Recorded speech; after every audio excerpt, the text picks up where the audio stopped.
안녕하세요. 김어준입니다. 오늘은 노무현 8주기입니다. 노무현 전 대통령을 싫어하는 분들도 많습니다. 그분들은 여전히 그 죽음을 애달파하는 사람들을 도무지 이해할 수 없다고 합니다. 그럴 수 있죠. 이해하지 못할 수 있습니다. 8주기 되는 날이니 그렇게 슬퍼하는 사람들을 한 번쯤 이해해 보려 하는 것도 나쁘지 않을 겁니다. 그건 이런 겁니다. 그 사람들에게 노무현은 내가 어린 시절 배운 아주 단순하고 순진한 정의, 우리 편은 이기고 나쁜 놈은 진다는 수준에 나는 나이 먹어가며 반드시 그런 건 아니라는 걸 어쩔 수 없이 받아들였지만 그래도 여전히 그런 게 있다고 믿고 싶은 그런 정의의 원형질이 사람으로 체화된 상징입니다. 그래서 노무현의 죽음은 아직도 내 안에 어딘가에서 살아있던 그런 단순한 정의를 믿고 싶은 어린아이가 함께 쓰러진 거죠. 내 안에 아이가 같이 죽은 겁니다. 그런 그런적 상실감을 이해할 수 있을지 솔직히 모르겠습니다만 그게 그런 겁니다. 8주기를 맞아 아주 조금만 더 서로를 이해하고 사는 세상이 됐으면 바라봅니다. 김어준 생각이었습니다.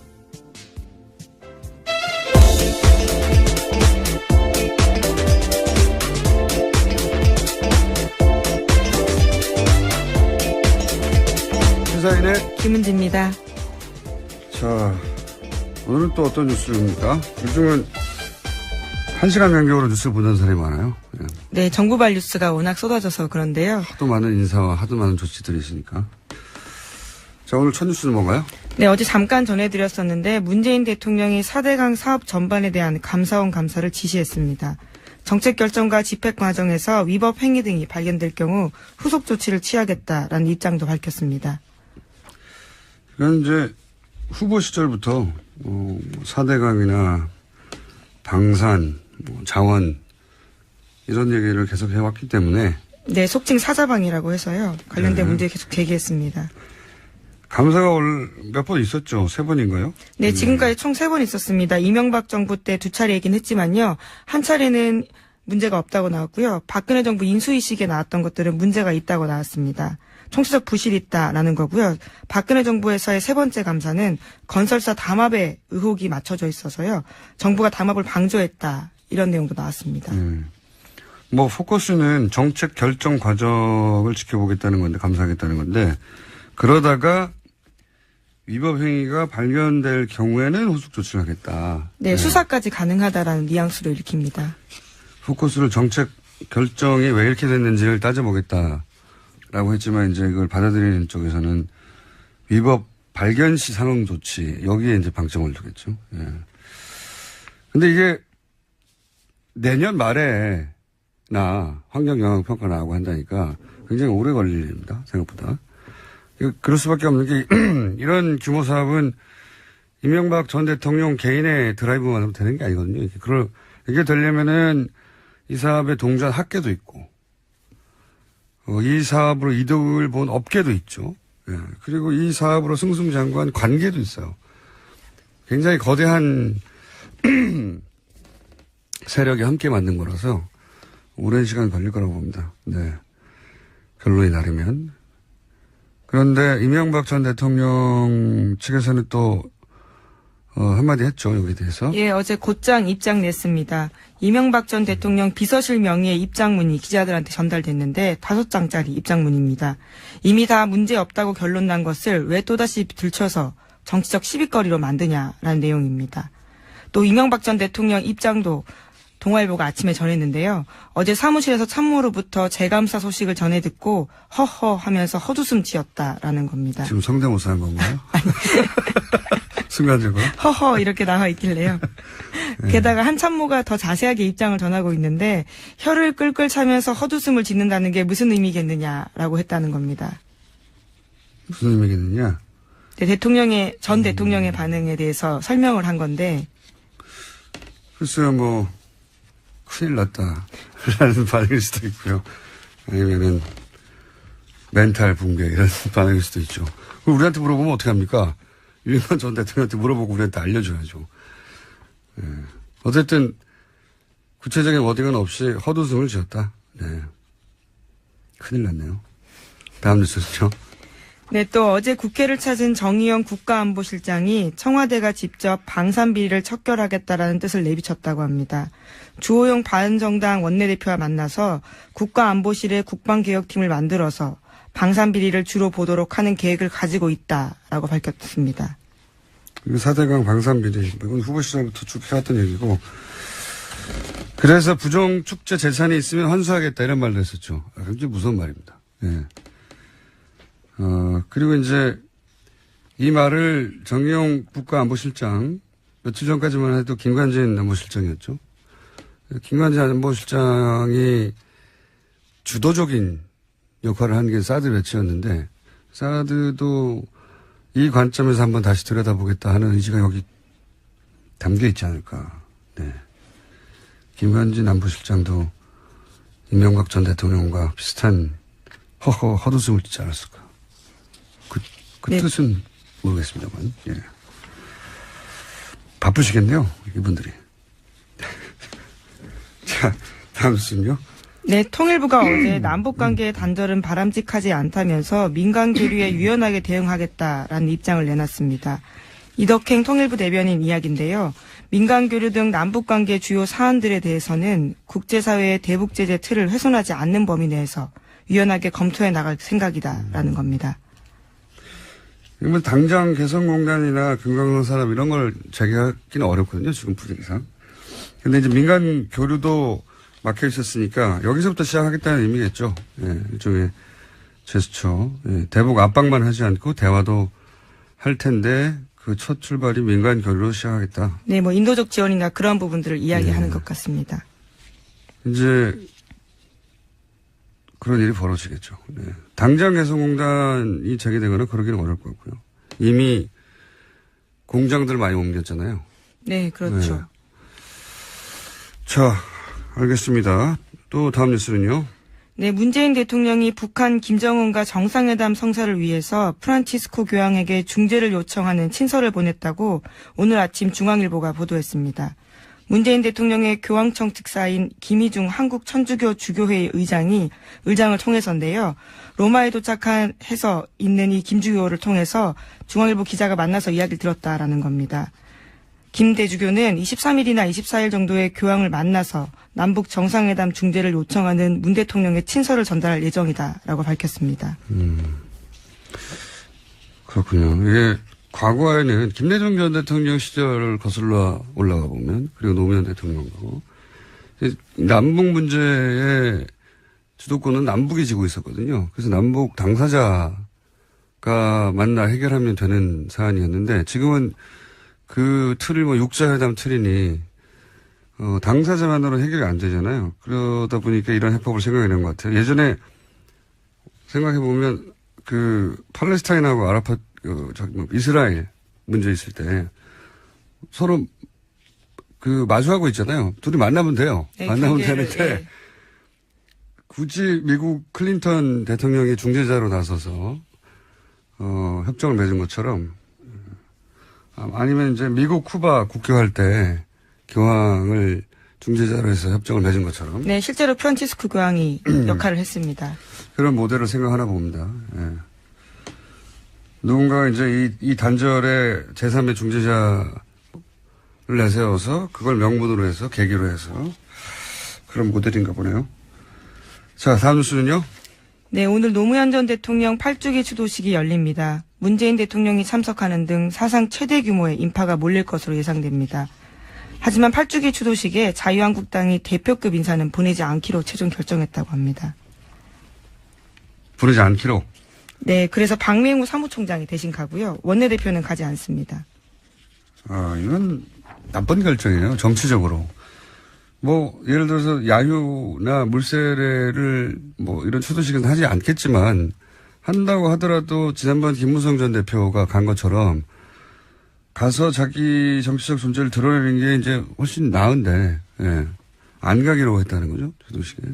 네, 어느 대통령은 가고 어느 대통령은 안 가고 그런 게 형평의 문제가 있다라는 게 정우택 원내대표의 주장입니다. 제가 보기에는 자유당이 뭐랄까요? 정치적 좀 자신감을 상실한 것 같다. 그렇게 보여지고 이 추도식은 여러 가지로 의미가 깊은 것 같아요. 그러니까 평생의 친구였는데 한 사람 먼저 대통령을 하고 그리고 나서 그 죽음 때문에 또 한 번도 정치를 생각해 본 적 없는 사람이 결국 역경 끝에 대통령이 되고 사실 굉장히 영화적 소재거든요. 대단한 서사인데 여기 대해서 노무현 전 대통령이 생전에 문재인 대통령에게 한 말이 있죠. 저희가 하나 준비해봤습니다.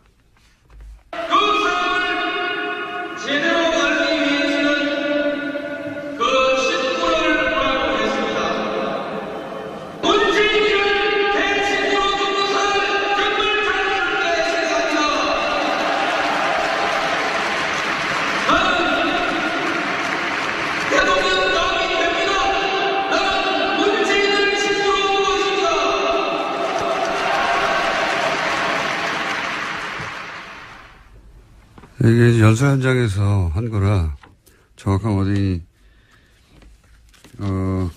들렸을지 모르겠는데 나는 대통령이 가면 된다. 왜냐하면 나는 문재인을 친구로 두고 있기 때문에 뭐 문재인 대통령에 대한 멘트는 대부분 이런 식이에요. 예. 노무현의 친구 문재인이 아니라 문재인의 친구 노무현이다. 대통령이 된 후에도 그런 식으로 표현했었죠. 제가 보기에는 훗날 이거 두고두고 영화로 됩니다. 지금이야 그럴 수 없죠. 아마 10년, 20년 지나면 스토리가. 네. 그리고 이게 노무현 전 대통령의 죽음을 바라보는 입장들 사이 간격이 아주 크죠. 네. 이게 진보 보수의 문제는 아니고 정치적으로 진보 진영에 속하는 분들 중에도 애도를 몇 년씩이나 하느냐 하는 분들도 있어요. 네. 그리고 뭐 대구 소위 TK에서도 노무현을 지지하지 않았었는데 그 죽음에 대해서 이제 굉장히 애달파는 분들도 있고 제가 보기에는 이건 감수성이 다른 겁니다. 이 죽음을 받아들이는 정치적인 문제가 아니라. 자, 2시에 합니까? 네, 오늘 오후 2시에 추도식이 열립니다. 다음 뉴스는요? 네, 박근혜 전 대통령의 첫 재판도 오늘 열립니다. 오늘 오전 10시 서울중앙지법 대심판정에서 열리는데요. 재판부가 법정 내 촬영을 허가하면서 최순실 씨와 나란히 피고인석에 선 박 전 대통령의 모습을 국민 모두 볼 수 있게 되었습니다. 마치 일부러 만들어도 이렇게 되기 힘든데. 그렇게 어떻게 5월 23일 오전 오후가 이렇습니다. 네. 오전에는 첫 공판이고 오후에는 추도식이네요. 예. 이 대심판정은 저도 국민참여 재판을 받아본 적이 있는 법정입니다. 갑자기 생각나서. 많은 인연이 있으시네요. 많은 사람이 들어갈 수 있어요. 방청권을 받아서 들어갔다는 거죠, 지금? 예, 지금은 굉장히 관심이 높기 때문에요. 보고 싶다고 해서 바로 가서 볼 수는 없고 비표를 받아야 합니다. 미리 받았겠죠. 예, 그렇기 때문에 오늘은 즉석에서 가서 볼 수는 없습니다. 그리고 재판 진행 과정을 촬영할 수는 없을 거예요, 그죠? 네, 그건 재판장의 허락이 필요한 사항인데 예. 당장 실시간으로 중계를 보긴 힘들고요. 사진 정도 촬영이 재판 시작되기 전에 있기 때문에. 전에 예. 법정 이제 재판부에서 허용해서 예. 역사적인 재판이니 사진 촬영은 가능하다 정도. 그렇군요. 촬영은 안 되는 걸로 알고 있고 나중에 이제 이게 속기록이 있으니까 속기록을 요청하면 속기록을 받아볼 수 있어요. 네, 재판 조서가 남습니다. 네, 변호인단에서 요청하면 받아볼 수 있거든요. 음성 녹취도 받아볼 수 있고, 근데 이제 기자들은 기사를 빨리 써야 되니까 아마 손으로 쓰겠죠. 네, 현장에서 노트북으로 받아치고 있습니다. 부정확해요. 많이 겪어봐서 아는데 한 말이 그대로 나가지 않는 경우도 많이 있습니다. 여하간 저녁 때가 되면 나오긴 나오겠습니다. 어떤 이야기가 왔는지. 근데 첫 공판이라 사실은 뭐 평이한 내용들이 아닐까. 네, 전체 혐의를 부인하는 기존 기조를 유지할 것으로 보입니다. 또 최순실 씨와 공범이라서 지금 같이 재판을 받고 있는데요. 이걸 분리해달라고 요청했거든요. 여기에 대한 재판부 판단도 나올 것으로 보입니다. 분리 요청했었는데 병합 때 병합되어 있는 거죠, 이게 건이? 네, 여러 건이 병합되어 있고요. 네, 그래서 분리해달라고 요청한 것으로. 자, 다음 뉴스는요? 네, 자유한국당은 7월 3일 전당대회 열어서 새 지도부 뽑기로 했습니다. 정우택 원내대표는 불출마 선언했고요. 홍준표 전 지사의 출마가 유력한 상황입니다. 또 홍준표 전 지사는 자유한국당이 선거에서도 지고도 보너스 잔치 벌였다면서 SNS에 계속 관련된 내용 올리고 있습니다. 국민의당은 어제 의원총회 열었지만 비대위원장 선임하지 못했습니다. 오는 25일 다시 중앙위원회 열어서 비대위원장 결정하기로 했습니다. 바른정당은 다음 달 26일 새 대표 뽑습니다. 김세영, 김영우, 김용태, 이혜훈 의원 이런 분들이 꼽히고 있습니다. 홍준표 전 지사가 출마하면 아마 지금 같은 상황에서는 당선이 유력한데 문제는 이제 룰이겠죠, 룰. 대표를 어떻게 뽑느냐. 여론조사를 어느 정도 포함하느냐. 기존의 당원 당규대로 그대로 한다면 홍준표 전 지사가 제가 알기로는 절반이든가요. 여론조사 포함 정도가. 그럴 텐데 그 룰이 그대로 간다면 그럴 것 같고. 세력은 없는 분이라. 예. 네, 그래서 지금 계속 SNS에 정치적인 글을 계속 올리고 있습니다. 미국에 있지만요. 네. 결국은 홍준표 전 지사와 친박의 대결이 되겠네요. 예. 근데 친박도 지금 구심점을 잃은 상황이어서. 여하간 친박 인물 인사들의 출마 가능성만 지금 얘기되고 있네요. 예. 거기는 그렇고요. 국민의당은 일부에서는 소위 이제 동교동계에서는 민주당과 합당해야 된다는 얘기가, 왜냐하면 바른정당과 합당해야 된다는 얘기가 나오자 거기에 대한 반발로 그럴 거면 민주당과 합당해야 하는 게 맞지 왜 바른정당과 합당해야 되느냐 뭐 이런 이야기도 나오고 있는 걸로. 예, 오늘 아침 조선일보가 보도했습니다. 예. 더불어민주당이 더 이상 이제 패권주의가 없어졌다라는 식의 주장을 하면서 민주당과 다시 합쳐야 된다라는 이야기를 하고 있습니다. 이유는 좀 웃깁니다. 예. 대통령이 됐으니까 더 패권이 강해진 거 아닙니까? 그런 논리라면 대표도 아닐 때도 패권 정당으로 했는데 패권이 없었다고 하는 거는 이제 민망하니까 이유를 댄 것이고, 예. 시급한 건 그런 거겠죠. 지금 국민의당 내부에서 바른정당하고 합당하느냐, 이건 이제 친안철수 쪽 의원들 혹은 초선 의원들의 의견인 것 같고, 소위 이제 김대중 전 대통령과 정치를 함께 했던 쪽은 국민의당하고는 아니지 않느냐, 보수정당인데. 네, 바른정당하고는 아니지. 바른정당하고는 아니지 않느냐. 그런 뜻인 것 같고요. DJ 햇빛 정부를 부정하는 정당인데 그거는 안 맞지 않느냐. 정통성을 안 맞다. 뭐 이런 얘기인 것 같고. 문제는 바른정당과 합치자고 하는 쪽은 현직 의원들이 많고, 예. 민주당과 같이 가야 한다고 하는 쪽들은 전직 의원들이 많고, 뭐 대충 그렇게 분리가 됩니다.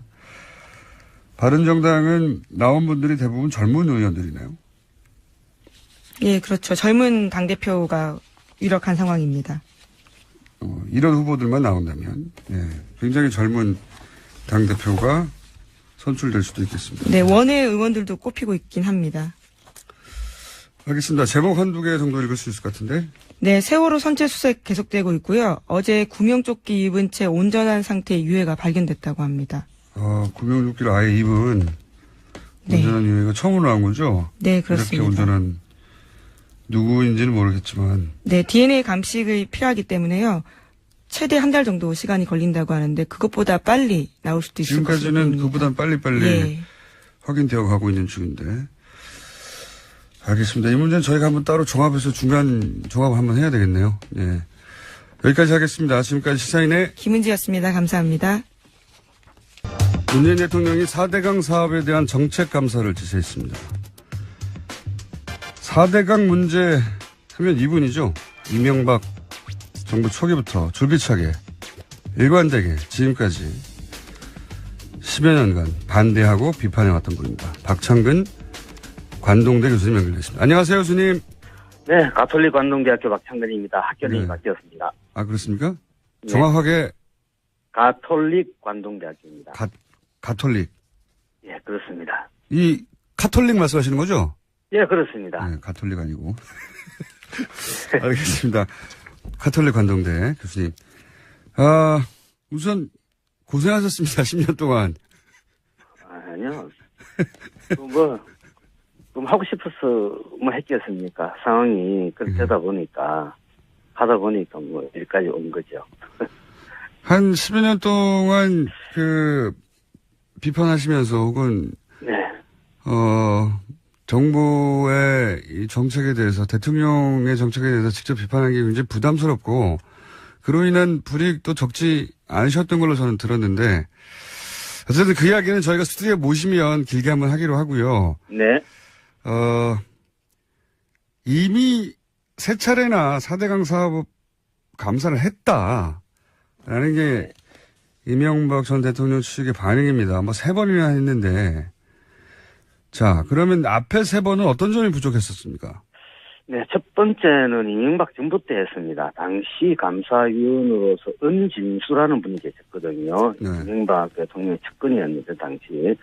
이분이 이제 주도를 해서 감사를 했는데, 당연히 봐주기 감사였습니다. 네. 두 번째, 세 번째 감사가 중요한데, 그러니까 13년 1월 달 같으면은 박근혜 대통령 당선자 시절이거든요. 인수위 시절. 그러면 예. 대통령, 예. 인수위 시절이죠. 그러니까 대통령 힘이 있겠죠. 예. 그때 감사원, 대통령 직속 기관 감사원이 감사 발표를 하는데, 예. 그 내용이 4대항 사업은 총체적 부실 사업이었다. 예. 설계도 잘못했고, 시공도 부실하게 했고, 유지 관리도 잘못하고 있다라는 발표를 하게 됩니다. 예. 그러고 나서 그해 13년 7월 예. 두 번째 감사 발표를 내는데, 그때 내용은 4대항 사업은 한반도 대운하를 염두에 둔 사업이다라고 발표를 합니다. 예. 그러니까 당시 청와대 홍보수석 이정현 현 국회의원이시죠. 예. 이분께서 그렇다면은 다시 해서 한반도 대운하를 염두에 둔 것이 4대항 사업이라면은 그것은 국민을 속인 것이다라는 논평을 냅니다. 예. 자, 이걸 정리해 보면은 4대항 사업은 총체적 부실 사업이었고, 예. 그리고 국민을 속인 사업이다. 예. 그러니까 대국민 사기극이었다는 뜻이죠. 예. 딱 거기까지였었습니다. 그러고 나서 박근혜 정부에서 2013년 하반기부터는 어떠한 멘트도 4대강에 대해서는 나오지 않았거든요. 자, 그러면 현 시점에서 과연 그러면은 그동안에 그와 같은 국책 사업이 진행될 때 어떤 정책 과정으로 했느냐. 예. 그리고 그러니까 대국민 사기극을 할 때 정부 조직이 다 동원되면 되지 않습니까? 네네. 그것을 밝혀야 되는 거죠. 그리고 거기에 대해서 어느 누구도 지금 책임을 지는 사람이 없습니다. 처벌된 사람이 하나도 없죠. 예. 예, 책임을 책임진 사람이 하나도 없습니다. 그러면은 이렇게 두면은 엉터리 국책 사업이더라도 공무원으로서 막 들어가가지고 영혼 없이 열심히 일하고 국토를 황폐화시키고 국민 예산을 낭비해도 공무원들은 책임을 지지 않는구나라는 어떤 인식이 팽배해진다면은 제2의 4대항 사업은 당연히 일어날 것이고, 만약에 이것이 공무원 사이에 퍼진다 그러면은 우리나라 곳곳에서 공무원들은 이런 형태의 사업 또는 정책을 추진할 수도 있다는 겁니다. 그래서 이번 정부에서는 그와 같은 문제를 명확하게 정리를 한번 하는 게 저는 우리 사회의 발전을 위해서도 좋다고 생각합니다. 그러니까 이제 박근혜 정부의 워딩을 빌려 쓰자면 국민을 속이는 사업이 있었는데 그 네. 사업이 도대체 어떻게 결정되어 갔는지 그 과정을 한번 짚어보겠다는 게 첫 번째인 것 같고요. 네. 네. 그리고 이제 이미 앞에 감사 결과로 나왔던 총체적 부실 혹은 건설사 담합 이런 부분에 대해서는 더 이상의 진척이나 처벌이나 아무것도 없었기 때문에 그죠? 그때 공정위에서 네. 손방망이 그 건설사 담합에 대해서는 처벌을 한 행정이 있습니다. 손방망이요. 네. 그 얘기가 나와서 제가 이제 여쭤보는 건데, 물론 이 분야의 전문가는 아니시지만 4대강을 10여 년 가까이 계속 들여다본 분으로서 이 제대로 감사를 하면 4대강 사업의 어떤 정책적 집행 과정 중에 여러 가지 비리 문제도 같이 드러날 수 있겠죠? 나와야 됩니다. 나와야 되는데 문제는 예. 4대강 사업을 추진했던 그 당시 공무원들이 예. 지금 과장국장 그 위에서 진급을 해가지고 더 힘 있는 위치에 가 있거든요. 예, 예. 그러면 감사원에서 감사를 하더라도 예. 아주 세세한 부분까지는 밝히기가 아마 어려울 겁니다. 왠고하니까 그 공무원들은 당연히 저항을 하겠죠. 예. 왠고하니까 4대강 사업과 관련돼서 공무원들의 만약에 비리가 만약에 발생했다면 예.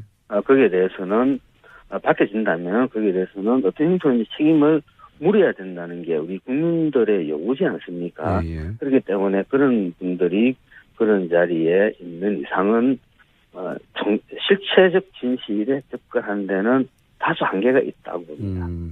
그래서 우리가 적폐 청산을 할 때는 두 가지를 볼 수가 있는데 하나는 잘못된 시스템, 제도죠. 이것을 고치는 것도 아주 중요하죠. 그에 못지않게 인적 청산도 필요하다면은 해야 된다고 봅니다.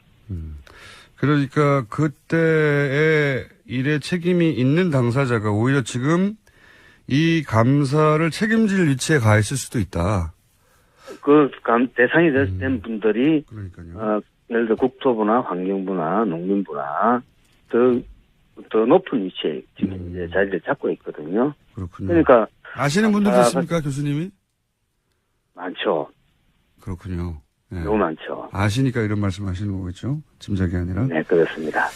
그래서 그게 쉽지는 않을 것이다는 말씀 하나 하고 또 하나 이건 이제 언론에 이미 이렇게 인터뷰를 하셨는데 대통령이 보호를 열라고 해도 해당 공무원이 제대로 열지 않을 수도 있다 말씀하시는데 이게 무슨 뜻입니까?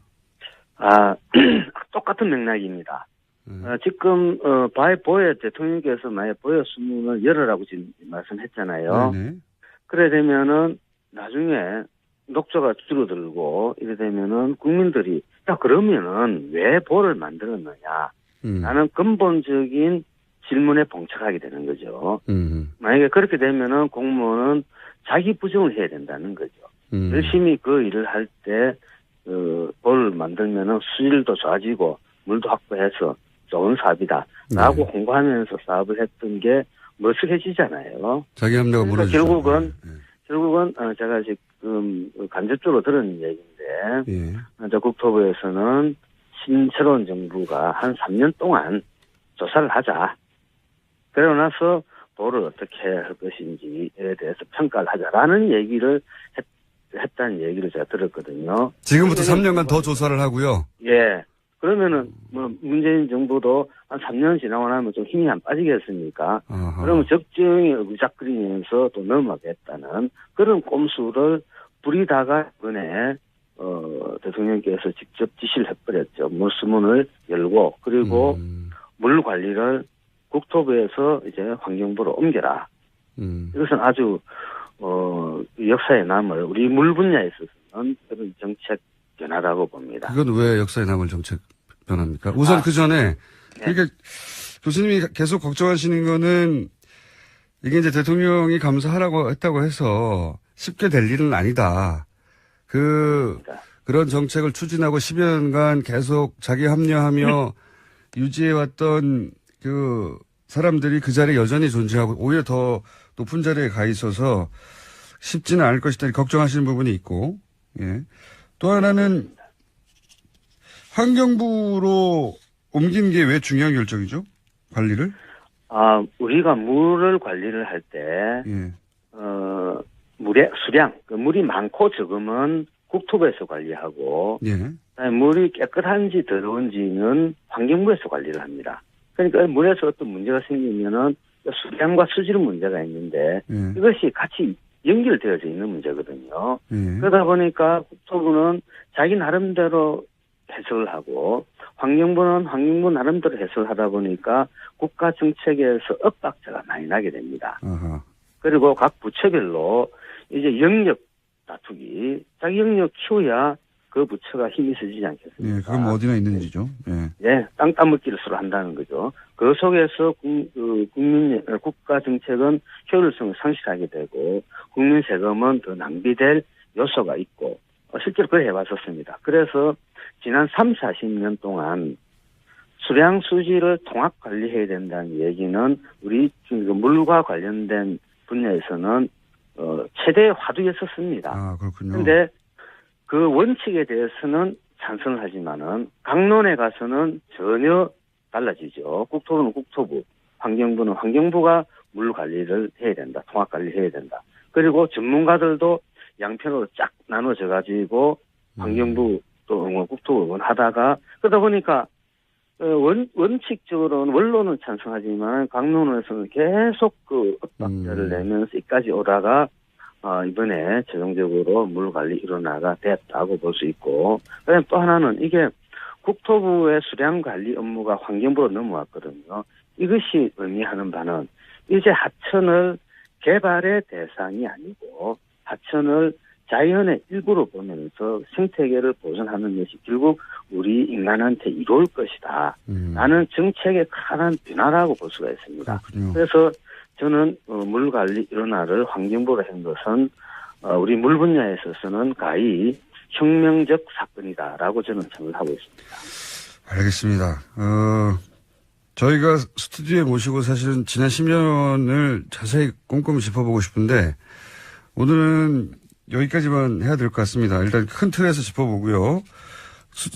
멀리 계셔서 모시지를 못하는데 한번 서울에 와주시고요. 네. 마지막으로 제가 굉장히 많이 받은 질문이실 텐데 요 질문만 하고 이게 이제 물이 개발이 아니라 이제 환경의 문제로 자연의 문제로 관점을 바꾼 게 큰 혁명적 변화라고 하신 건데 네. 실제 녹조라든가 네. 이 환경의 문제가 4대강에서 굉장히 심각하다고 하는 문제 제기는 대통령 토론에서도 있었지 않습니까? 대통령 네, 후보 그렇습니다. 토론에서도. 근데 네. 이제 당시 홍준표 후보가 그렇지 않다. 라고 반론을 제기했어요. 근데 그 반론에 대해서 당시 다른 대통령 후보들이 명쾌하게 재반론을 하지 못했어요. 전문가가 아니다 보니까. 네. 그 문제는 어떻게 보십니까? 홍준표 후보는 그게, 예. 그 홍준표 당시 후보가 네. 그 녹조에 대해서 예. 제대로 공부를 하지 않으셨던 것 같아요. 녹조가 발생하려면 세 가지 조건이 다 만족해야 되는데 일단 오염물질이 하천으로 들어가야 됩니다. 예. 그다음에 온도가 올라가야 되고 그다음에 물이 정체가 돼야 되거든요. 고여야 된다는 뜻이죠. 이 세 가지 중에 하나라도 만족하지 않으면은 녹조 발생하지 않습니다. 근데 4대강 우리나라 낙동강을 본다 그러면은 오염물질은 도심지로부터 계속 들어오거든요. 그건 막을 수가 없습니다. 그 여름철이 되면은 온도 높아지죠. 예. 그것도 이제 낙동강에 녹조가 틀 겁니다. 그런데 마지막 하나 남은 이 물이 흐르게 하면은 녹조가 안 생기거든요. 예. 그러니까 보를 건설해서 딱 막아버리니까 나머지 하나 조건이 충족이 된 거지 않습니까? 그래서 녹조의 어떤 메커니즘, 발생 메커니즘을 몰랐던 거고, 그리고 소양강에서는 녹조가 안 생긴다. 네네. 우리 고여에서도 그거군요. 이런 말 했는데, 예. 소양강에도 사람이 많이는 안 살지만은 사람이 살고 오염물질들이 하천으로 들어옵니다. 그래서 소양강에도 3년에서 5년 주기로 녹조가 한 번씩 발생합니다. 아, 그렇군요. 발생하지 않는 건 아니고. 그러니까, 팩트가 잘못된 주장을 하셨고, 그리고 현재 지금 낙동강에 가보면 가장 큰 문제가 이 녹조들이 죽으면 사체들이 비엉켜가지고 아주 고약한 냄새를 내고 있거든요. 예. 그리고 물은 걸쭉합니다. 녹조가 많이 피면은. 그런 물을 정수를 해가 먹는데 그 낙동강 원수에서는 마이크로시스틴이라는 독성 물질이 있습니다. 예. 이것은 간에 치명적인 악영향을 미치는데 이 물질이 국제 기준치 그러니까 세계보건기구 WHO에서 1ppb를 기준을 하고 있는데 먹는 물에서 실제 낙동강 원소에서는 2015년도 우리가 조사해본 결과 456배나 있었습니다.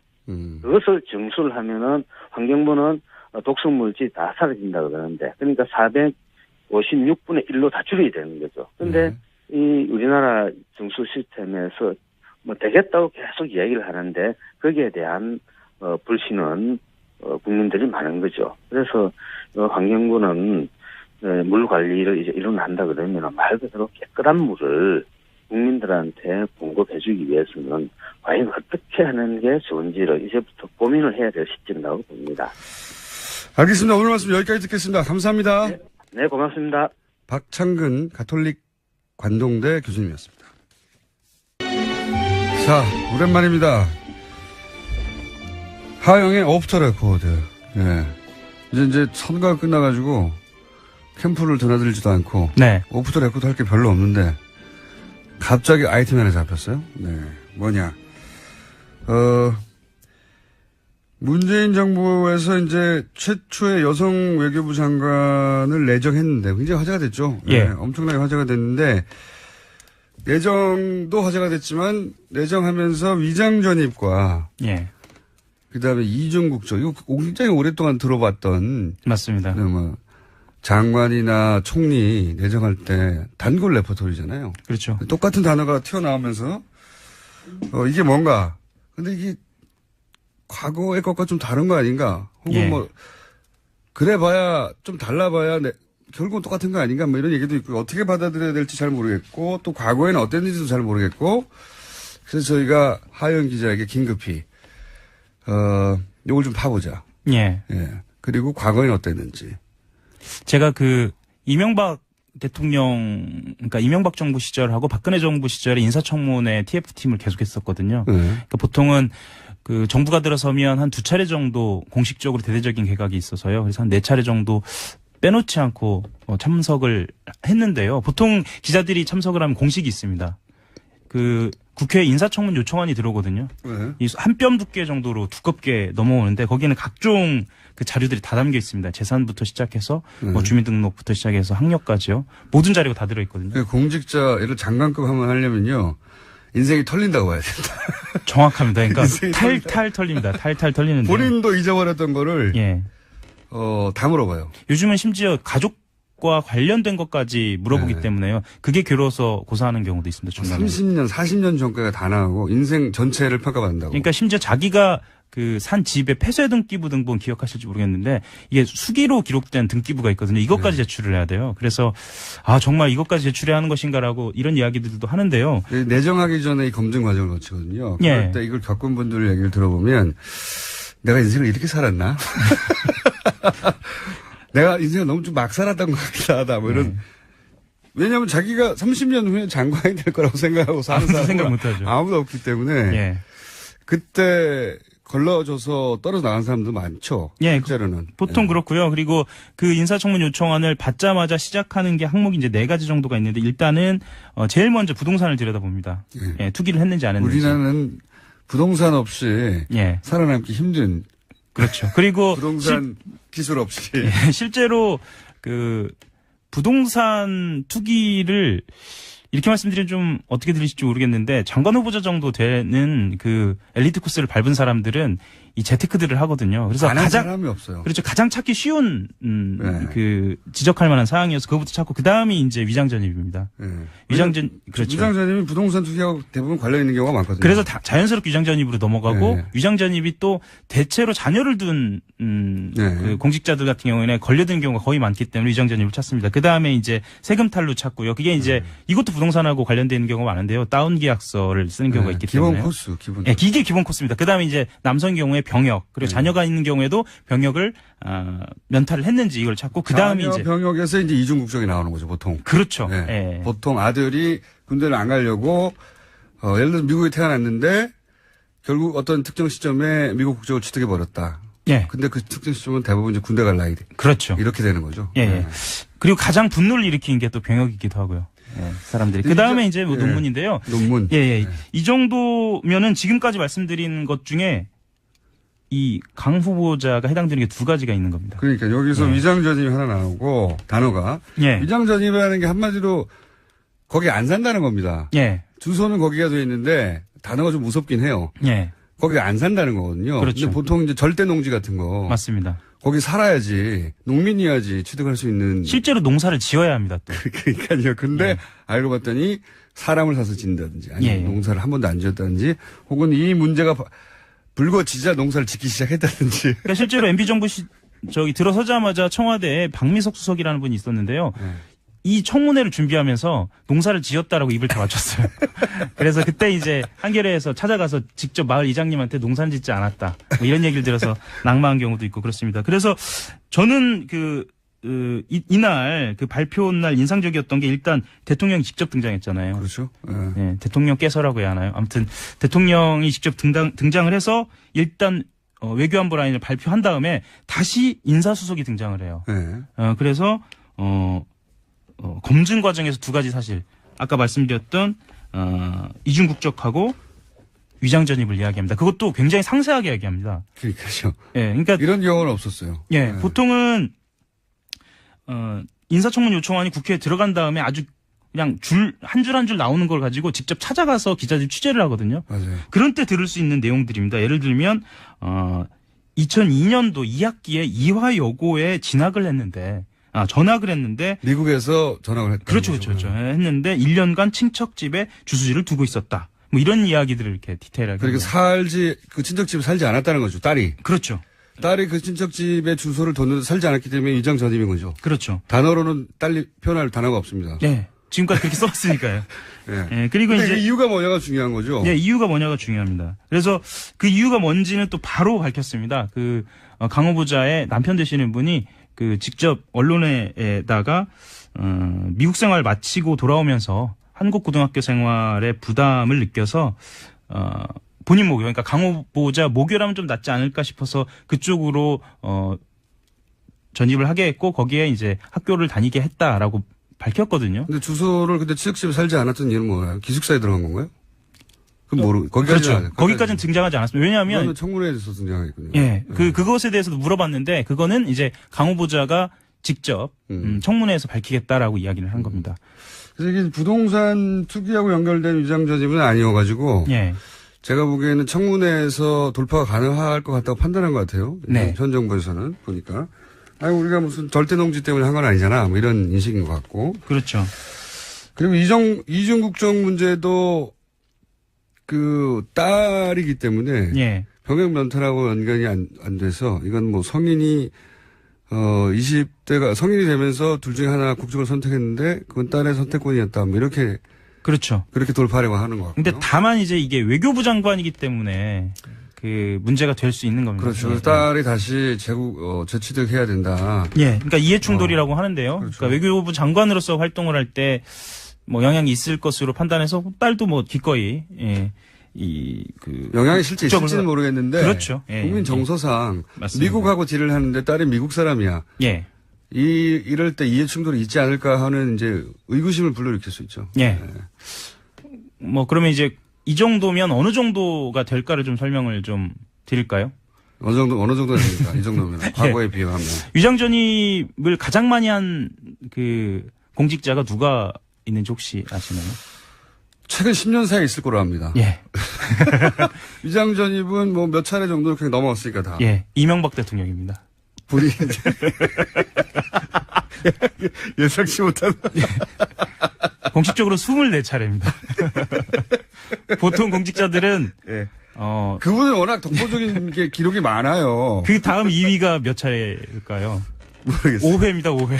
압도적이네요. 압도적입니다. 예. 예, 이거 압도적입니다. 기록을 갱신하기 어려울 것 같은데요. 예, 그것도 이제 좀 들여다봐야 하는데요. 물론, 그 중에 3번은 법이 바뀌어서, 뭐, 예를 들면 조례가 제정되거나 이런 과정에서 바뀐 거고요. 또 그 중에 일부는 또 국회의원 출마를 위해서 또 바뀐 것이기도 하고요. 공직자 사회에서 어쨌든 전술적인 기록이네요. 24회는. 예, 전설적입니다. 그 다음이 5회라고 하니까요. 그래서 MB정부 시절 이후에는 위장전입은, 정도 드려야 될 것 같은데, 한 번에. 예, 위장전입은 크게 문제되지 않는 걸로 저희들이 받아들이고는 있습니다. 다만 문제가 되는 건 뭐냐면요. 예. 위장전입을 한 다음에 하지 않았다고 거짓말을 하거나, 그러니까 그 이후가 문제입니다. 예. 이유가 가장 중요해요. 이유. 왜 예. 했냐, 이거는 왜. 예, 왜 했나? 이 이유와, 그러니까 그것과 관련된 거짓말이 혹시 있었을 때, 그러니까 이후의 그렇죠. 태도가 중요한 겁니다. 아마 이것은 청문회 과정에서 당사자가 해명할 일이고요. 네. 언론이나 야당에서는 최대한 약점을 잡아내려고 하겠죠. 당연히. 그렇죠. 예. 본인이 어떻게 방어하고 그게 국민들한테 어떻게 납득이 되느냐의 문제인 것 같아요. 맞습니다. 예. 이중국 쪽 문제는 사실 큰 이슈는 아닌 것 같습니다. 네. 그러니까 연탈이 아니어서. 특히 여성이기도 하고요. 자, 오늘 여기까지 하고요. 이거 재밌는데요? 이렇게 있었으니까 여기서부터 시작하겠다는 의미겠죠. 예, 일종의 제스처. 예, 대북 압박만 하지 않고 대화도 할 텐데 그 첫 출발이 민간 결의로 시작하겠다. 네, 뭐 인도적 지원이나 그런 부분들을 이야기하는 것 같습니다. 이제 그런 일이 벌어지겠죠. 네. 당장 개성공단이 재개되거나 그러기는 어려울 것 같고요. 이미 공장들 많이 옮겼잖아요. 네, 그렇죠. 네. 자, 알겠습니다. 또 다음 뉴스는요. 네, 문재인 대통령이 북한 김정은과 정상회담 성사를 위해서 프란치스코 교황에게 중재를 요청하는 친서를 보냈다고 오늘 아침 중앙일보가 보도했습니다. 문재인 대통령의 교황청 특사인 김희중 한국 천주교 주교회의 의장을 통해서인데요. 로마에 도착해서 있는 이 김주교를 통해서 중앙일보 기자가 만나서 이야기를 들었다라는 겁니다.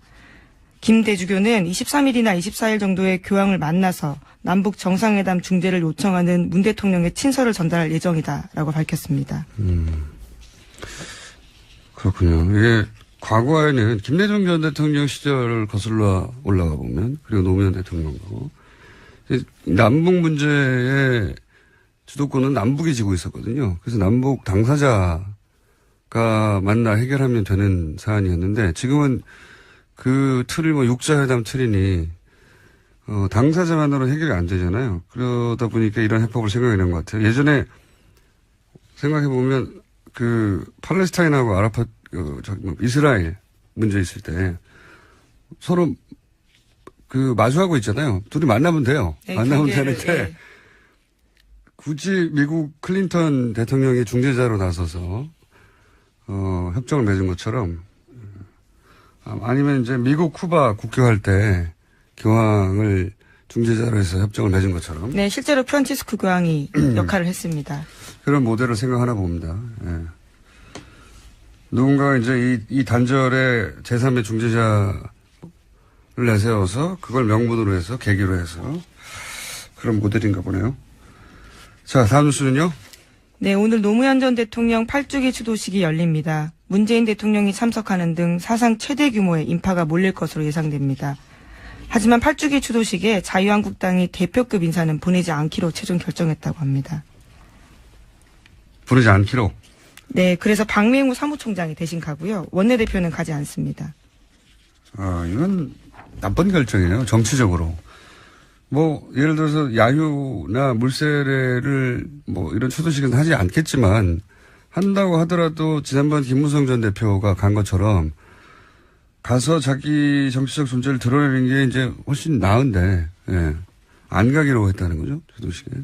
네, 어느 대통령은 가고 어느 대통령은 안 가고 그런 게 형평의 문제가 있다라는 게 정우택 원내대표의 주장입니다. 제가 보기에는 자유당이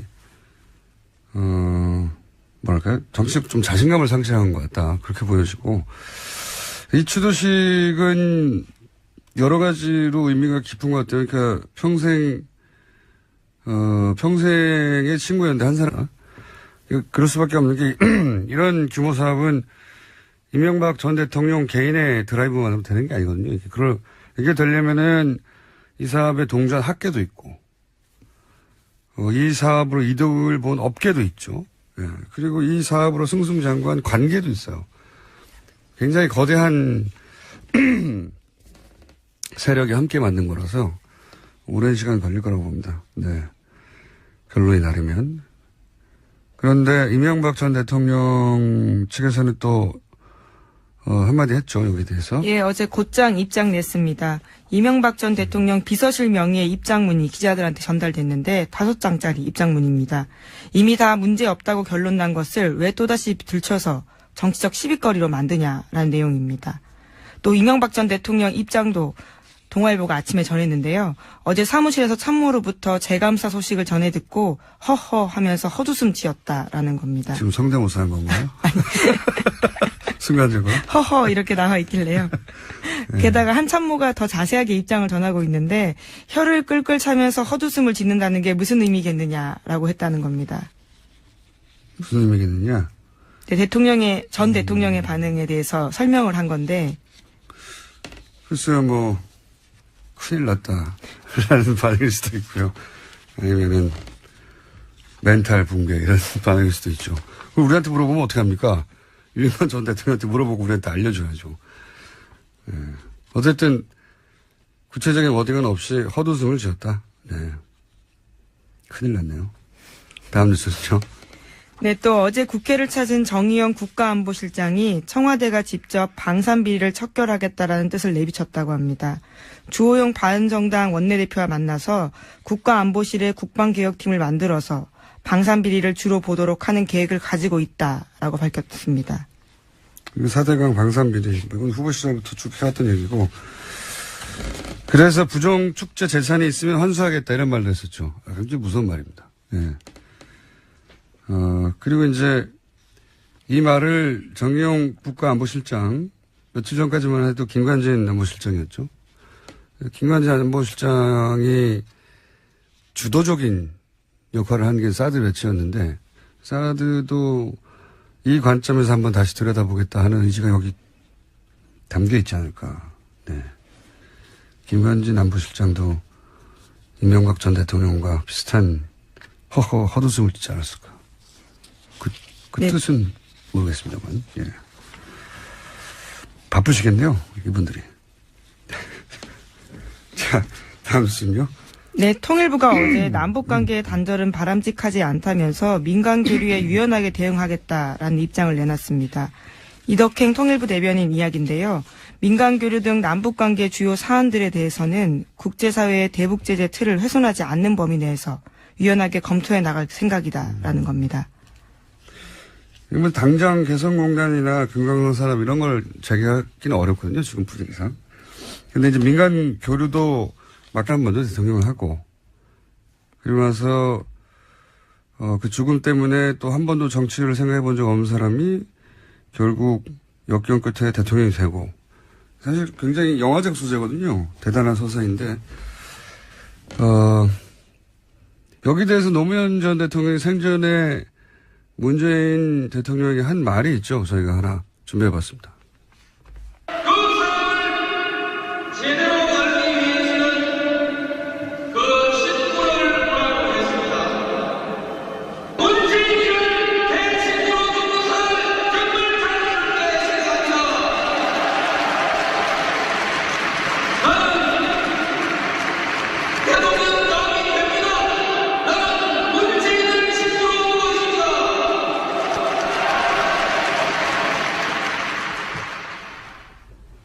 이게 이제 연설 현장에서 한 거라 정확한 워딩이 들렸을지 모르겠는데, 나는 대통령이 가면 된다. 왜냐하면 나는 문재인을 친구로 두고 있기 때문에. 뭐 문재인 대통령에 대한 멘트는 대부분 이런 식이에요. 예. 노무현의 친구 문재인이 아니라 문재인의 친구 노무현이다. 대통령이 된 후에도 그런 식으로 표현했었죠. 제가 보기에는 훗날 이거 두고두고 영화로 됩니다. 지금이야 그럴 수 없죠. 아마 10년, 20년 지나면 스토리가. 네. 그리고 이게 노무현 전 대통령의 죽음을 바라보는 입장들 사이 간격이 아주 크죠. 네. 이게 진보 보수의 문제는 아니고, 정치적으로 진보 진영에 속하는 분들 중에도 애도를 몇 년씩이나 하느냐 하는 분들도 있어요. 네. 그리고 소위 TK에서도 노무현을 지지하지 않았었는데, 그 죽음에 대해서 이제 굉장히 애달파는 분들도 있고, 제가 보기에는 이건 감수성이 다른 겁니다.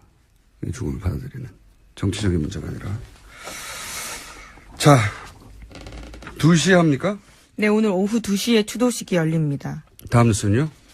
네, 박근혜 전 대통령의 첫 재판도 오늘 열립니다. 오늘 오전 10시 서울중앙지법 대심판정에서 열리는데요. 재판부가 법정 내 촬영을 허가하면서 최순실 씨와 나란히 피고인석에 선 박 전 대통령의 모습을 국민 모두 볼 수 있게 되었습니다. 마치 일부러 만들어도 이렇게 되기 힘든데. 그렇게 어떻게 5월 23일 오전 그래요. 오후가 이렇습니다. 네. 오전에는 첫 공판이고 오후에는 추도식이네요. 예. 이 대심판정은 저도 국민참여 재판을 받아본 적이 있는 법조인입니다. 갑자기 생각나서. 많은 인연이 있으시네요. 많은 사람이 들어갈 수 있어요. 당첨권을 받아서 들어갔다는 거죠, 지금? 예, 지금은 굉장히 관심이 높기 때문에요. 보고 싶다고 해서 바로 가서 볼 수는 없고 비표를 받아야 합니다. 미리 받았겠죠. 예, 그렇기 네. 때문에 오늘은 즉석에서 가서 볼 수는 없습니다. 그리고 재판 진행 과정을 촬영할 수는 없을 거예요, 그죠? 네, 그건 재판장의 허락이 필요한 사항인데 예. 당장 실시간으로 중계를 보긴 힘듭니다. 안녕하세요, 김호준입니다. 오늘은 노무현 8주기입니다. 노무현 전 대통령을 싫어하는 분들도 많습니다. 그분들은 여전히 그 죽음을 애달파하는 사람들을 도무지 이해할 수 없다고 합니다. 그럴 수 있죠. 이해하지 못할 수 있습니다. 8주기 되는 날이니 그렇게 슬퍼하는 사람들을 한 번쯤 이해해 보려 하는 것도 나쁘지 않을 겁니다. 그건 이런 겁니다. 그 사람들에게 노무현은 내가 어린 시절 배운 아주 단순하고 순진한 정의, 우리 편은 이기고 나쁜 놈은 진다는 수준에 나는 나이 먹어가며 반드시 그런 건 아니라는 걸 어쩔 수 없이 받아들였지만 그래도 여전히 그런 게 있다고 믿고 싶은 그런 정의의 원형질이 사람으로 체화된 상징입니다. 그래서 노무현의 죽음은 아직도 내 안에 어딘가에서 살아있던 그런 단순한 정의를 믿고 싶은 어린아이가 함께 쓰러진 거죠.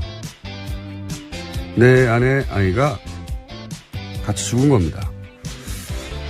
그런적 상실감을 이해할 수 있을지 솔직히 모르겠습니다만 그게 그런 겁니다. 8주기를 맞아 아주 조금만 더 서로를 이해하고 사는 세상이 됐으면 바라봅니다. 김어준 생각이었습니다.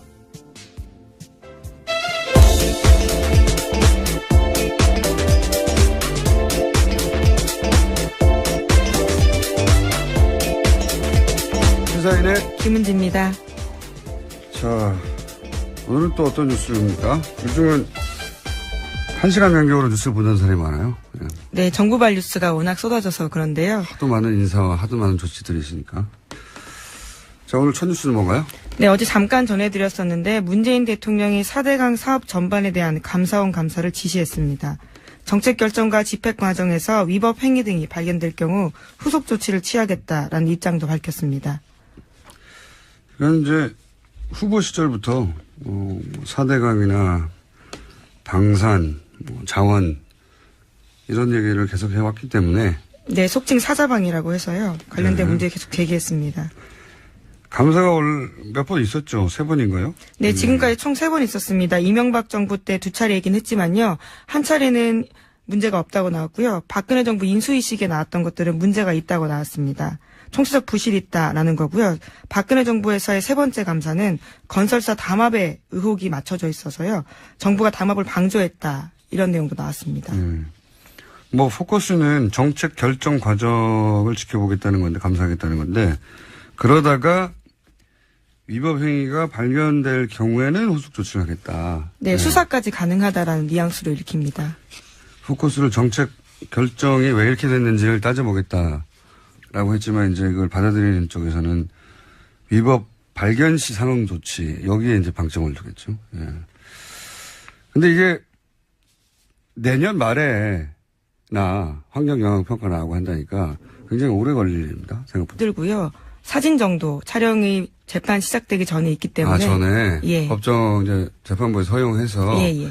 역사적인 재판이니 사진 촬영은 가능하다 정도. 그렇군요.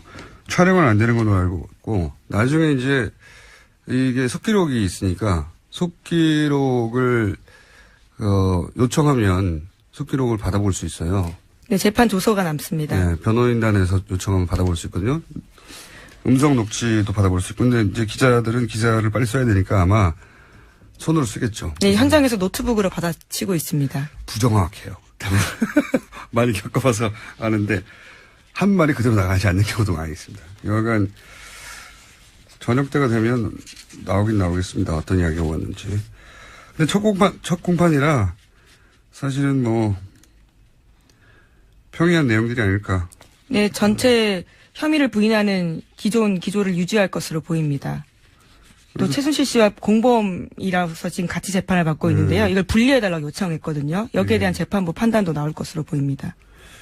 분리 요청했었는데 병합돼 있는 거죠, 이게 건이? 네, 여러 건이 병합되어 있고요. 네, 그래서 분리해달라고 요청한 것으로.